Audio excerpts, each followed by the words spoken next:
There is no shortage of petrol, diesel, kerosene, ATF or fuel. The rush booking pressure in some localities reflects a demand distortion, not a production or supply failure. A cylinder can only be logged as delivered when the consumer confirms receipt through a one-time code. नमस्कार, स्वागत है आपका। मैं हूं आपके साथ लोकेंद्र त्यागी। Gas cylinder की booking अब कुछ जगह 25 दिन के अंदर नहीं हो पाएगी।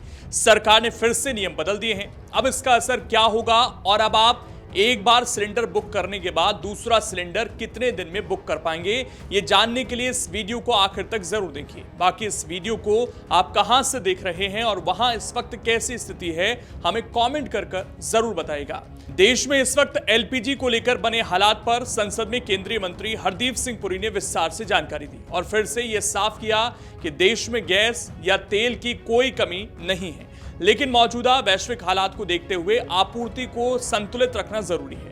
6 मार्च से घरेलू एलपीजी बुकिंग के लिए 21 दिन का लॉक इन पीरियड लागू किया गया था, लेकिन अचानक मांग बढ़ने के कारण तेल कंपनियों ने व्यवस्था में बदलाव करने का फैसला लिया। इसके बाद 9 मार्च को शहरों में सिलेंडर बुकिंग का अंतराल बढ़ाकर 25 दिन कर दिया गया, ताकि एक साथ ज्यादा बुकिंग होने से सप्लाई सिस्टम पर दबाव न पड़े। दरअसल ये पूरा फैसला ऐसे समय में लिया गया जब दुनिया एक बड़े ऊर्जा संकट का सामना कर रही है। स्ट्रेट ऑफ हॉर्मुज, जो दुनिया के सबसे महत्वपूर्ण समुद्री मार्गों में से एक माना जाता है, पिछले कई दिनों से प्रभावित है। इसी रास्ते से दुनिया का करीब 20% कच्चा तेल, लगभग 20% प्राकृतिक गैस और करीब 20% एलपीजी की सप्लाई होती है। ईरान, इस्राइल और अमेरिका के बीच बढ़ते सैन्य तनाव के बाद यह मार्ग व्यावसायिक जहाजों के लिए लगभग बंद हो गया है और इससे वैश्विक ऊर्जा आपूर्ति पर बड़ा असर पड़ा है।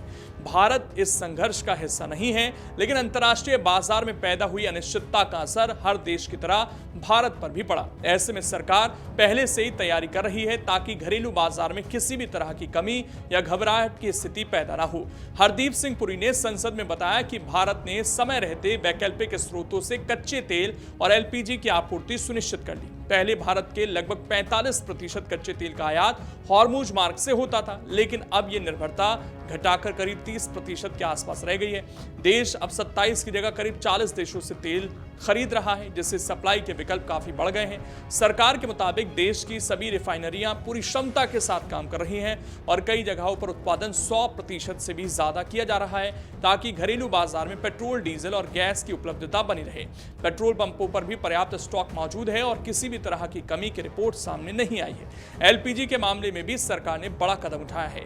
पहले भारत अपनी जरूरत का करीब 60% एलपीजी खाड़ी देशों से आयात करता था, जबकि बाकी 40% उत्पादन देश के भीतर होता था। अब अमेरिका, नॉर्वे, कनाडा, अल्जीरिया और रूस जैसे देशों से भी गैस की सप्लाई सुनिश्चित की गई है, ताकि किसी एक क्षेत्र पर निर्भरता कम की जा सके। सरकार ने 8 मार्च को एलपीजी नियंत्रण आदेश जारी करते हुए देश की सभी रिफाइनरियों को गैस उत्पादन अधिकतम करने के निर्देश दिए थे। इसके बाद पिछले कुछ दिनों में एलपीजी उत्पादन में करीब 28% तक की बढ़ोतरी की गई है। इसका मकसद साफ है कि देश के 33 करोड़ से ज्यादा परिवारों की रसोई में गैस की सप्लाई बिना किसी रुकावट के जारी रहे। सरकार का कहना है कि कुछ जगहों पर लोगों ने एहतियात के तौर पर ज्यादा बुकिंग करनी शुरू कर दी थी, जिससे अचानक मांग बढ़ गई। इसे देखते हुए लॉक इन पीरियड लागू किया गया, ताकि जमाखोरी और अनावश्यक बुकिंग को रोका जा सके और जरूरतमंद उपभोक्ताओं तक सिलेंडर समय पर पहुंच सके। इसके अलावा डिलीवरी ऑथेंटिकेशन कोड यानी कि डीएसी व्यवस्था को भी तेजी से लागू किया जा रहा है। इसका मतलब यह है कि अब उपभोक्ता की पुष्टि के बिना किसी भी सिलेंडर की डिलीवरी पूरी नहीं मानी जाएगी। इस सिस्टम को 50% से बढ़ाकर करीब 90% उपभोक्ताओं तक लागू करने का लक्ष्य रखा गया है, ताकि वितरण में ट्रांसपेरेंसी बनी रहे। इसी क्रम में 12 मार्च को एक और बड़ा फैसला लिया गया, जिसकी जानकारी संसद में ही दी उन्होंने। ग्रामीण और दूर दराज के इलाकों में सिलेंडर बुक करने के बीच का अंतराल बढ़ाकर 45 दिन कर दिया गया है। सरकार का कहना है कि ऐसा इसलिए किया गया है ताकि सीमित सप्लाई को पूरे देश में संतुलित तरीके से पहुंचाया जा सके और कहीं भी अचानक कमी की स्थिति पैदा ना हो। A 25-day minimum booking period has been introduced as a demand management measure in urban areas and 45 days in rural and दुर्गम क्षेत्र एरियाज। वहीं एलपीजी पर दबाव कम करने के लिए केरोसिन, फ्यूल ऑयल, बायोमास और आरडीएफ पैलेट जैसे वैकल्पिक ईंधन की अनुमति 1 महीने के लिए दी गई है, ताकि व्यवसायिक कामों पर भी कम से कम असर हो। सरकार का कहना है कि यह समय अफवाह फैलाने का नहीं है, बल्कि संयम और सहयोग दिखाने का है। दुनिया के बड़े ऊर्जा संकट के बीच भी भारत ने अपनी तैयारी मजबूत रखी है। बाकी इस पर आपकी क्या राय है, कमेंट कर हमें जरूर बताइएगा। अगर आप ये वीडियो YouTube पर देख रहे हैं तो हमारे चैनल को सब्सक्राइब कर बेल आइकन दबाएं और Facebook पर देख रहे हैं तो हमारे पेज को लाइक करें।